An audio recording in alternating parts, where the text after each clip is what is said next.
इतिहास की दुनिया में आपका स्वागत। इतिहास पाठ में आज हम सातवाहनों के विषय में जानेंगे। सातवाहनों के संदर्भ में आज हम दूसरी बार मिल रहे हैं। मेरे पास जो किताब है उसका नाम है प्राचीन भारत का राजनीतिक तथा सांस्कृतिक इतिहास, जिसे लिखा है प्रोफेसर विमल चंद्र पांडे ने। मित्रों, पिछले अंक में हमने देखा कि सातवाहनों का मूल निवास स्थान कौन सा था और उनका राज्य विस्तार कहाँ तक था। आज हम जिस बिंदु से अपनी चर्चा प्रारंभ करेंगे वह बिंदु होगा कि सातवाहन वंश की शाखाएं कितनी थी। वायु पुराण के अनुसार सातवाहन वंश में 19 राजा हुए और उन्होंने लगभग 3 शताब्दियों तक राज्य किया। इसके विरुद्ध मत्स्य पुराण 30 सातवाहन राजाओं का उल्लेख करता है, जिन्होंने लगभग 4 शताब्दियों तक राज्य किया। प्रतीत होता है कि सातवाहन वंश की 2 शाखाएं थीं, एक मूल शाखा और दूसरी उपशाखा। मूल शाखा में 19 राजा हुए और उन्होंने लगभग 3 शताब्दियों तक राज्य किया, लेकिन मत्स्य पुराण की परंपरा में मूल शाखा के राजाओं के अतिरिक्त उपशाखा के राजाओं और उनके काल को भी जोड़ दिया गया है। इसलिए राजाओं की संख्या 30 और उनका शासनकाल 4 शताब्दी प्रतीत होता है। काव्य मीमांसा और कुछ अभिलेख कुंतल के सातवाहनों का उल्लेख करते हैं। संभवतः यह उपशाखा के राजा थे, जिनका वर्णन मत्स्य पुराण में मिलता है लेकिन वायु पुराण में नहीं मिलता। स्मिथ और रैप्सन सातवाहन वंश के संस्थापक सिमुक का उदय काल ईसा पूर्व की 3री शताब्दी को मानते हैं, लेकिन अधिकांश विद्वान इस मत को स्वीकार नहीं करते। शुंग वंश की स्थापना 184 ईसा पूर्व के लगभग हुई थी। इस वंश ने 112 वर्ष तक राज्य किया। 112 वर्ष तक राज्य किया। अतः शुंग वंश का पतन और कण्व वंश का उदय 72 ईसा पूर्व के लगभग हुआ। कण्व वंश ने 45 वर्ष तक शासन किया। कण्व वंश के विनाश के बाद सातवाहन वंश की स्थापना ईसा पूर्व 27 ईस्वी के आसपास हुई। नानाघाट अभिलेख सिमुक की पुत्र वधु का उल्लेख करता है। इस अभिलेख की लिपि ईसा पूर्व प्रथम शताब्दी की है, इसलिए सिमुक का काल ईसा पूर्व की प्रथम शताब्दी ठहरता है।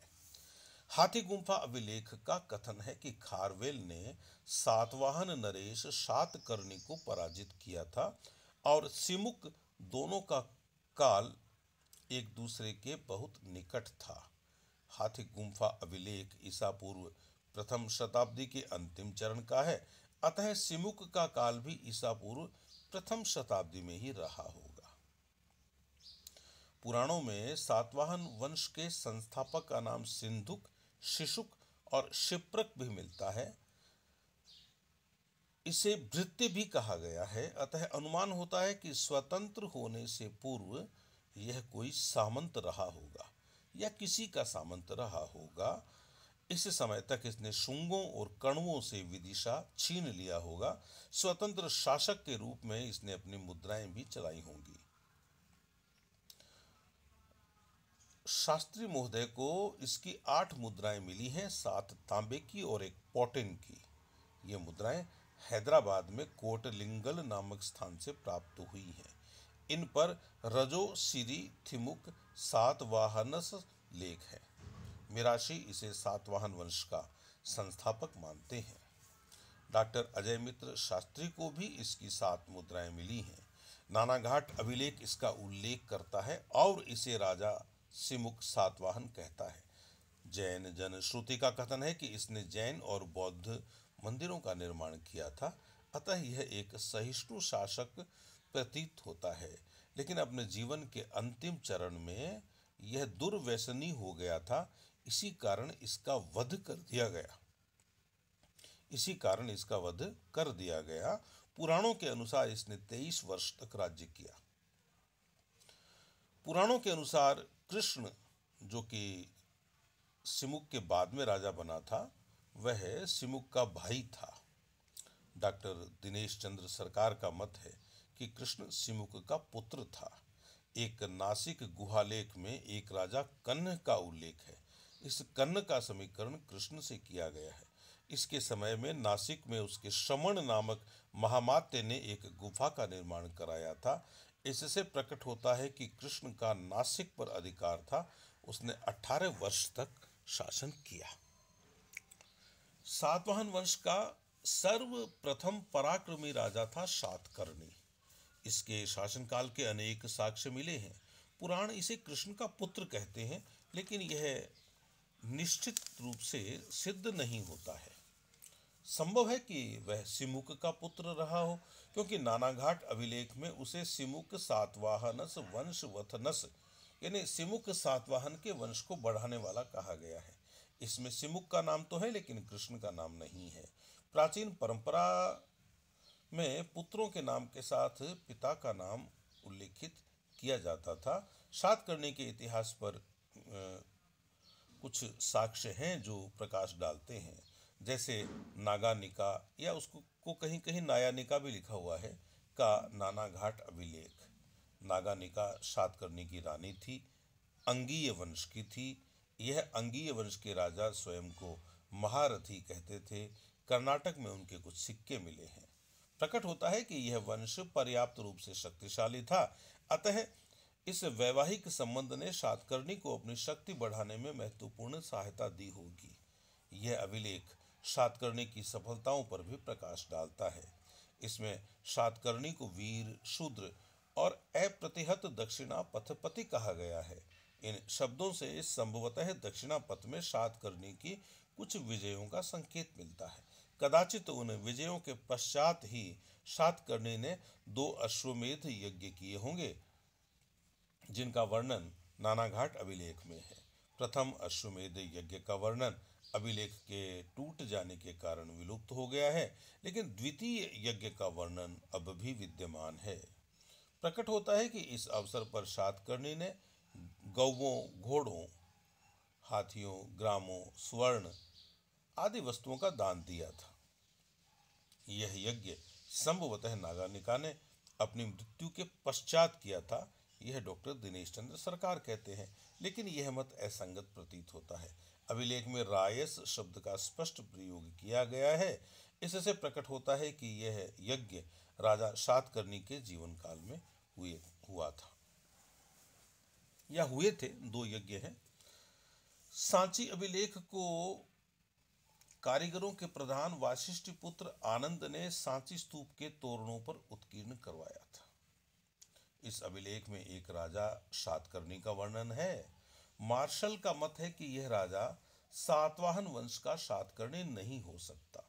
उनका विश्वास है कि सातकर्णी खारवेल का समकालीन था और दोनों ईसा पूर्व 2री शताब्दी में हुए थे। वे कहते हैं कि यदि हम सांची अभिलेख के राजा सातकर्णी को सातवाहन वंश का सातकर्णी मान लें, तो हमें यह स्वीकार करना पड़ेगा कि ईसा पूर्व 2री शताब्दी में सांची पर सातवाहनों का अधिकार था। लेकिन हम जानते हैं कि उस समय सांची पर सातवाहनों का नहीं वरन शुंगों का अधिकार था। लेकिन मार्शल की सबसे बड़ी भूल यह है कि उन्होंने खारवेल को ईसा पूर्व 2री शताब्दी में माना है, जबकि वह ईसा पूर्व प्रथम शताब्दी का राजा था। अतः सांची अभिलेख के राजा सातकर्णी को उसी नाम का सातवाहन मानना उचित नहीं है।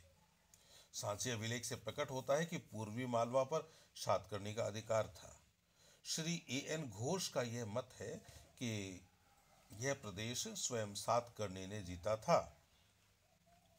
यह मत अनुपयुक्त प्रतीत होता है, क्योंकि यह प्रदेश पहले से ही कण्वों के अधीन रहा होगा और सातवाहन वंश के प्रथम राजाओं सिमुक और कृष्ण ने सातकर्णी के पहले ही उस पर अपना अधिकार कर लिया होगा।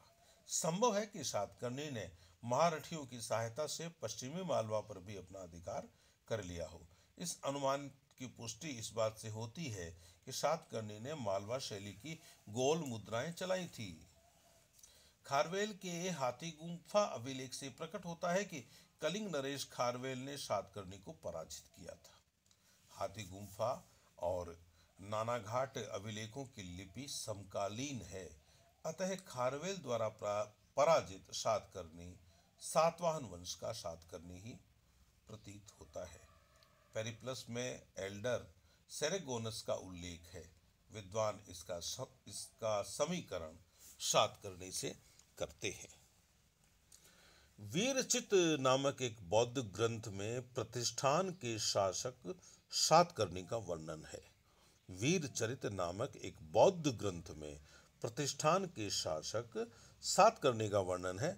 यह सातकर्णी शक्ति कुमार का पिता था।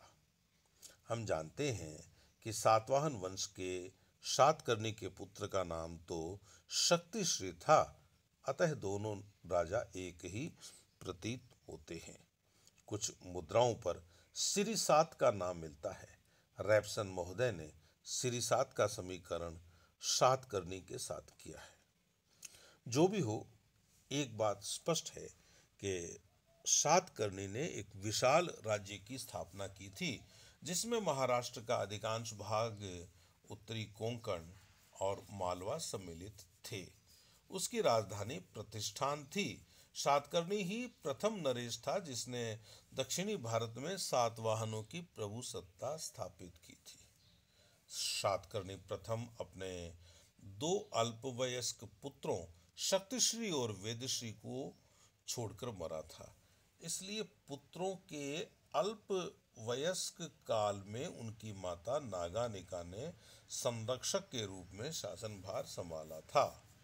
सातकर्णी प्रथम के पश्चात सातवाहनों का एक शताब्दी का काल उनकी अवनति का काल था। इस बीच उनमें कोई भी ऐसा शक्तिशाली और योग्य राजा नहीं हुआ जो उनके राज्य को अक्षय रख सकता था।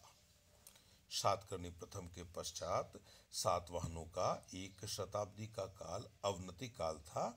इस बीच उन्होंने कोई भी ऐसा शक्तिशाली और योग्य राजा नहीं देखा सातकर्णियों ने जो उनके राज्य को अक्षय रख सकता था। पुराणों में इन निर्बल शासकों की सूची मिलती है, लेकिन यह कहना कठिन है कि इनमें से कौन सा शासक सातवाहनों की मूल शाखा का था और कौन सा उनकी उपशाखाओं का था। प्रतीत होता है कि इस पौराणिक सूची के कुंतल सातकर्णी और हाल सातवाहनों की उपशाखाओं के नरेश थे। मित्रों, आप जानते होंगे कि शकों और सातवाहनों में संघर्ष हुआ है। सातकर्णी के निर्बल उत्तराधिकारियों को एक नवीन खतरे का सामना करना पड़ा। यह खतरा शकों के उदय से उत्पन्न हुआ। यहीं से शक सातवाहन संघर्ष का प्रारंभ होता है, जो दीर्घ काल तक चला। इसमें कभी शकों की विजय हुई तो कभी सातवाहनों की विजय हुई।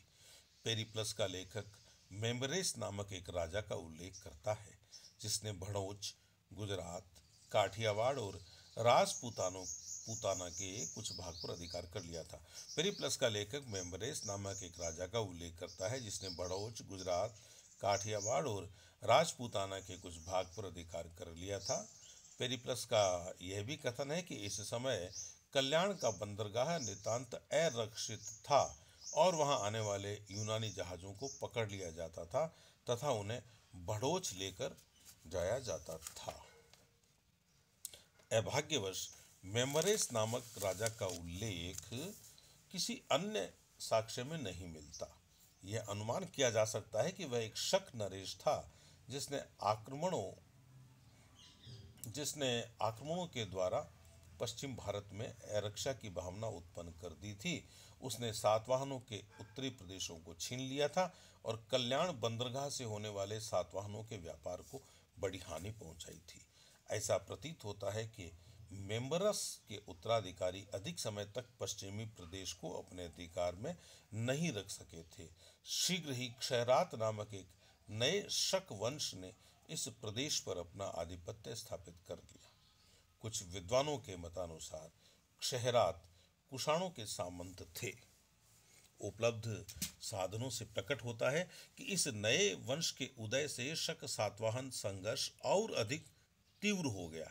अभिलेखों से प्रकट होता है कि इस वंश के सर्वप्रथम राजा भूमक का अधिकार